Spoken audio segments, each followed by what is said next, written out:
हम इस समय मऊ के इमलिया मोहल्ले में हैं। मऊ गाज़ीपुर के बगल का जनपद है। गाज़ीपुर और आजम के बीच औने पौने रूप से बसा हुआ इस घर में जिसमें हम बैठे हैं, इस घर में मुख्तार अंसारी के की डेथ के बाद एक अलग तरह के समीकरण देखने को मिले हैं। इस घर में आप घुसते हैं तो इस घर के बैठके में आपको घुसने पे बाएं तरफ एक तस्वीर दिखाई देती है। तस्वीर मन्ना सिंह की तस्वीर है। उस तस्वीर पे फूल मालाएं चढ़ाई गई हैं।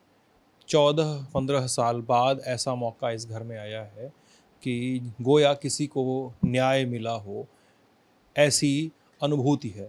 मन्ना सिंह उन कुछ लोगों में शुमार हैं, उनका नाम कुछ उन लोगों में शुमार रहा है जिनकी हत्या करवाने का इल्ज़ाम मुख्तार अंसारी पे है और मुख्तार अंसारी के लोगों पे है।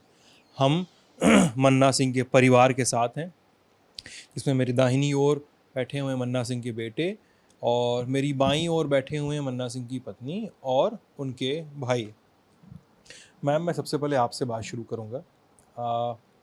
कल आपको भी पता चल गया होगा, कल देर रात की मऊ के ही इसी शहर के पूर्व विधायक मुख्तार अंसारी की मौत हो गई है। अब मौत किस वजह से हुई, क्या हुई, वो एक अलग आरोप प्रत्यारोप का दौर चल रहा है।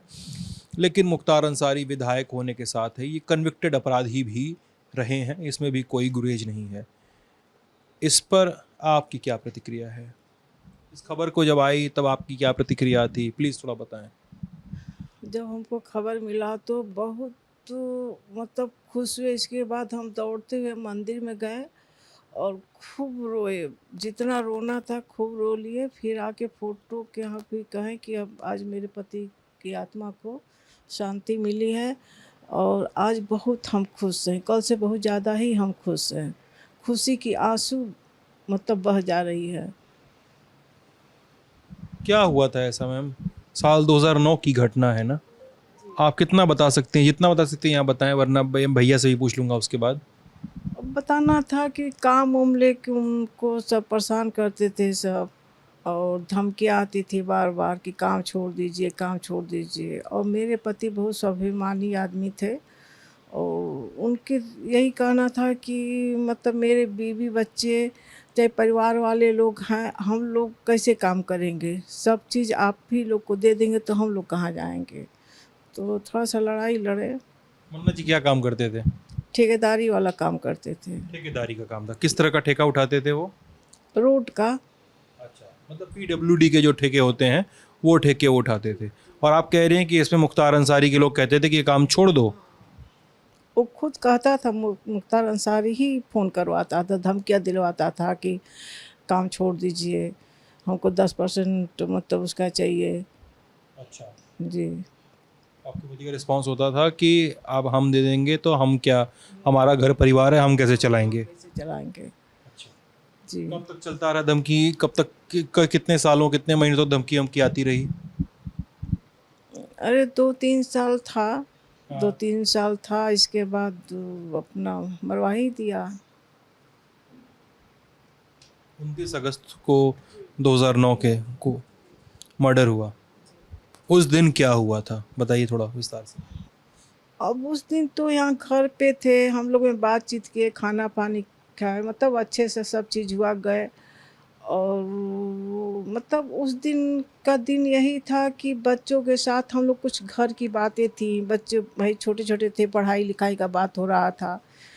तो उनका यही कहना था कि अब आपको सब करना है, ये है वो है। तो बल्कि हम लोग हंस के कहे कि ऐसे क्यों बोल रहे हैं करना। तो मतलब ये सब सारी तमाम में बातें घर की, अब वो सब क्या हम बताएं। फिर गए तो फिर लास्ट में वहाँ गेट पे हम लोग पानी दिए हैं, पानी पिए हैं और गए हैं। उसके बाद गए हैं, इसके बाद हम लोग के बीच नहीं आए।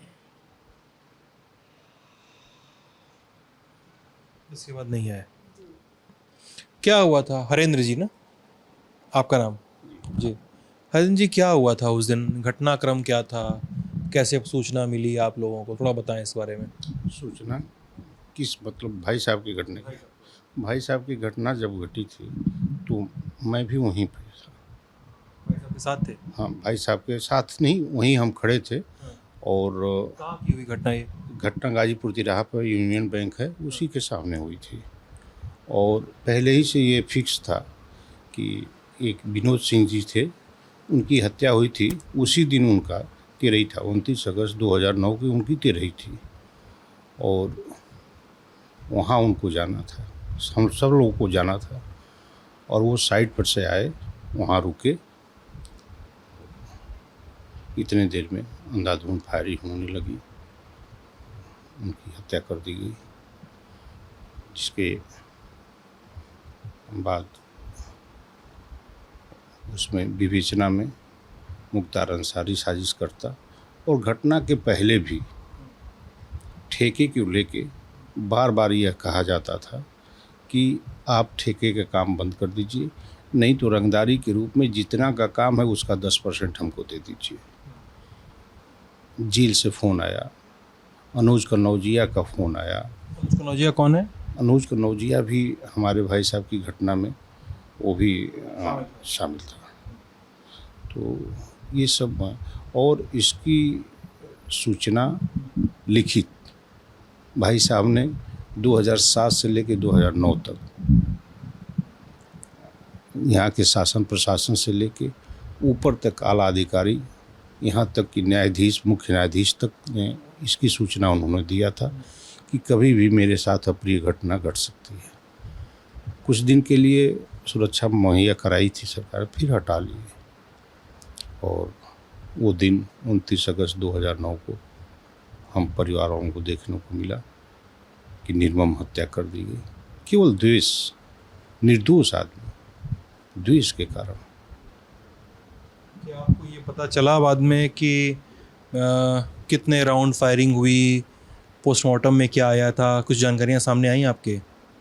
पोस्टमार्टम में तो 20-22 गोलियां तो भाई साहब के शरीर पे लगा था, और उससे अधिक ही गोलियां चली। उसमें राजेश राय मौके पे थे, उनको भी गोली लगी थी। ड्राइवर शब्बीर शाह था, उसको भी गोली लगी थी। तो ऐसे 3 लोगों को गोली लगी थी। भाई साहब की तो मौके पे ही मौत हो गई। राजेश राय 2 महीना बाद वो भी दम तोड़ दिए उसी इलाज के दौरान, और शब्बीर शाह ठीक हो गया इलाज के दौरान। और घटना 2009 को हुई।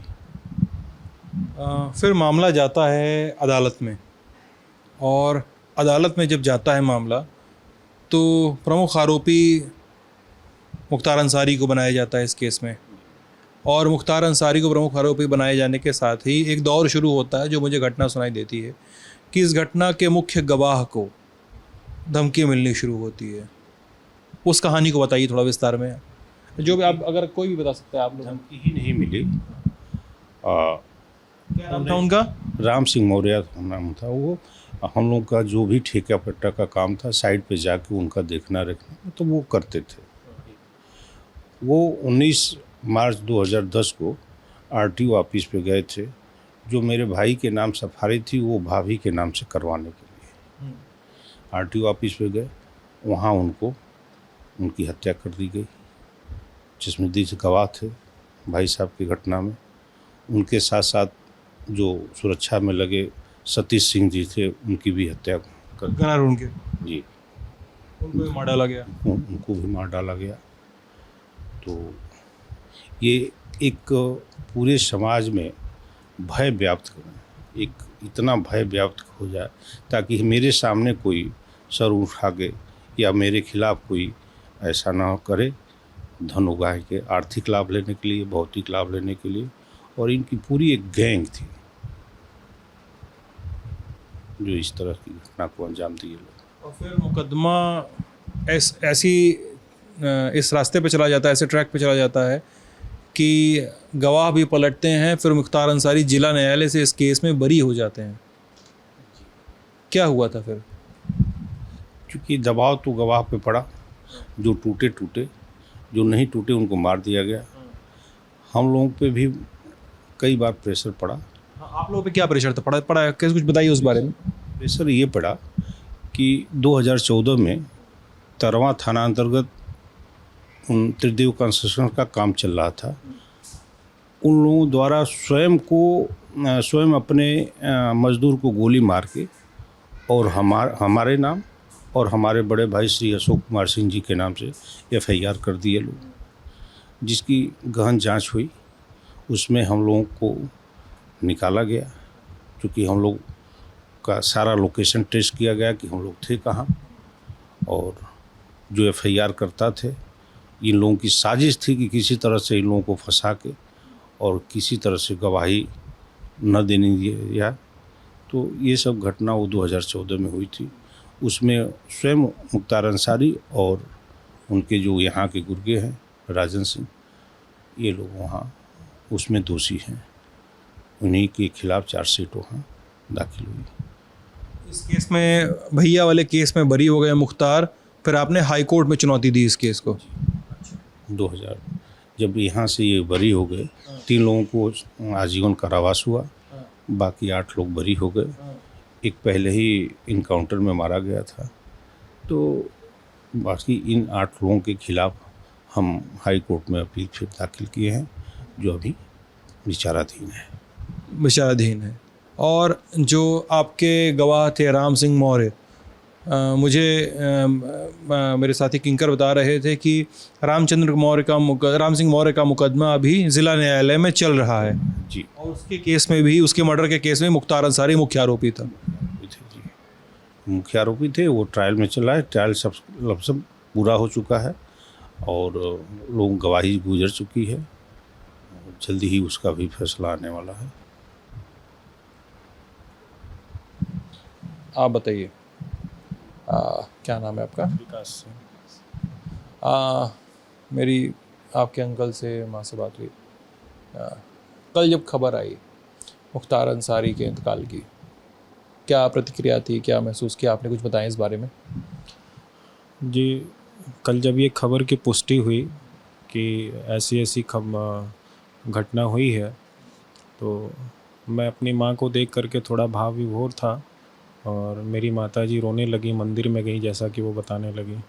और ये एक ऐसा क्षण था कि जिसका काफ़ी लंबे अरसे से बहुत लोगों को, हमारे अलावा भी, इंतज़ार था। कुछ बताएं उस बारे में। एक हम पीड़ित हैं और हमारी तरह सैकड़ों परिवार पीड़ित हैं जो हमारे ही तरह लड़ाई लड़ रहे हैं। कुछ सामने आकर के लड़ रहे थे, कुछ शांत रह के देख रहे थे इस चीज़ को। सबको शांति की अनुभूति हो रही थी कि जो न्याय हमें न्यायपालिका से मिलना था, वो न्याय पहले ही ईश्वर ने कर दिया। आज सुबह यानी मुख्तार की मौत के ठीक अगले दिन 29 मार्च को बनारस के विश्वनाथ मंदिर में दर्शन करने पहुंचा अलका राय, कृष्ण राय की पत्नी ने कहा। कृष्ण राय जिनको मरवाने का मुकदमा मुख्तार पे चल रहा, CBI की जांच में क्लोजर रिपोर्ट भी लगा दी, तमाम लूप होल्स और तमाम ज़्यादा हेयर पिन बेंड से गुजरता हुआ वो मामला गुजरा। उनकी पत्नी अलका राय ने कहा कि हमारी होली मन गई और ईश्वर ने न्याय कर दिया। यही बात मुख्तार अंसारी का एक चेहरा वो भी है जो आप तमाम रिपोर्ट्स में मोहम्मदाबाद से भी देख रहे हैं। मुख्तार अंसारी का एक चेहरा वो भी है जो आप गाज़ीपुर, मऊ, आज़मगढ़, बनारस, जौनपुर के इलाकों से भी देख रहे हैं। हमारी कवरेज जारी रहेगी। ललन टॉप पे बने रहिएगा। बहुत बहुत शुक्रिया।